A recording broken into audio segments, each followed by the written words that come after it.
আসসালামু আলাইকুম, সহজ বিডি রান্না চ্যানেল থেকে বলছি। আর শেয়ার করছি আপনাদের সঙ্গে ইলিশের সাদা ভুনা। আশা করি সবার ভালো লাগবে। যদি ভালো লাগে তাহলে প্লিজ শেয়ার করবেন বন্ধুদের সঙ্গে। এর জন্য প্রথমে আমি 5টা ইলিশ নিয়েছি, একটু বড় বড় সাইজে বড় বড় টুকরা করে।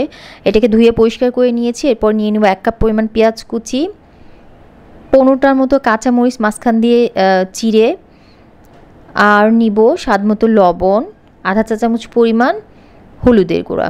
এখানে হলুদের গুঁড়াটা খুব কম দিতে হবে, আর 3 টেবিল চামচ পরিমাণ তেল। এরপর যে পাত্রে রান্না করব আমি সেই পাত্রটাই নিয়েছি। এতে প্রথমে দিয়ে দিব পেঁয়াজ কুচি। যেহেতু অন্য কোনো মশলা দিব না, শুধু পেঁয়াজ, তাই পেঁয়াজটা একটু বেশি দিয়েছি। দিয়ে দিচ্ছি কাঁচামরিচ। কাঁচামরিচটাও এখানে বেশি ইউজ করা আছে, যেহেতু লাল মরিচ দিচ্ছি না। যে লবণটা দিয়ে দিব সেই লবণটা দিয়ে খুব ভালো করে চটকে মাখতে হবে, যেন পেঁয়াজ থেকে পানিটা ছেড়ে দেয়। যতক্ষণ পর্যন্ত পানি ছেড়ে না দিবে ততক্ষণ পর্যন্ত এটাকে চটকাতে হবে। এরপরে দিয়ে দিচ্ছি হলুদের গুঁড়া। হলুদের গুঁড়াটা দেওয়ার পর আবার সেমভাবে একটু চটকে নিতে হবে। যখন হলুদটাও খুব ভালোভাবে পেঁয়াজের সঙ্গে মিলে যাবে এভাবে, সেই পর্যায়ে দিয়ে দিতে হবে তেল।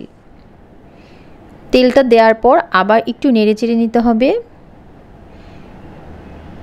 এরপরে দিয়ে দিব সেই মাছগুলো দেওয়ার পরও হালকা হাতে একটু নাড়তে হবে, কারণ মাছগুলো ভেঙে যাবে। একটু হালকা হাতে নেড়ে মাছগুলোর ভেতরেও যেন মশলাগুলো ভালোভাবে ঢোকে, এইভাবে নেড়ে দিতে হবে। এরপরে এতে পানি দিতে হবে 1 কাপ পরিমাণ। আমার হাত ধুয়ে যতটুকু পানি 1 কাপ পরিমাণ হয় অতটুকু পানি দিয়ে দিতে হবে। দিয়ে এইটাকে চুলায় দিয়ে 10 মিনিটের মধ্যেই রান্নাটা হয়ে যাবে। আর রান্নাটা অবশ্যই হাই হিটে করতে হবে। আপনি হাই হিটে দিয়ে 5 মিনিট পরে দেখবেন বলক এসে গেছে এবং পানিটাও কিছুটা শুকিয়ে এসেছে। এভাবে হালকা হাতে একটু নেড়ে দিয়ে আবার 5 মিনিট রাখতে হবে।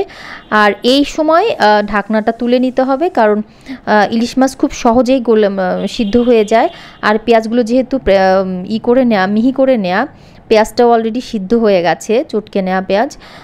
তো এইভাবে পানি শুকিয়ে আসবে, নেড়ে চেড়ে ঢাকনা ছাড়া রান্না করতে হবে আরও 5 মিনিট। এরপর চুলা বন্ধ করে দিয়ে কিছুক্ষণ রাখার পর এই যে ফাইনাল লুক আপনারা দেখতেই পাচ্ছেন, অসাধারণ মনে হচ্ছে, একদম দেখেই ভালো লাগছে, খেতে আরও ভালো লাগবে। আপনারা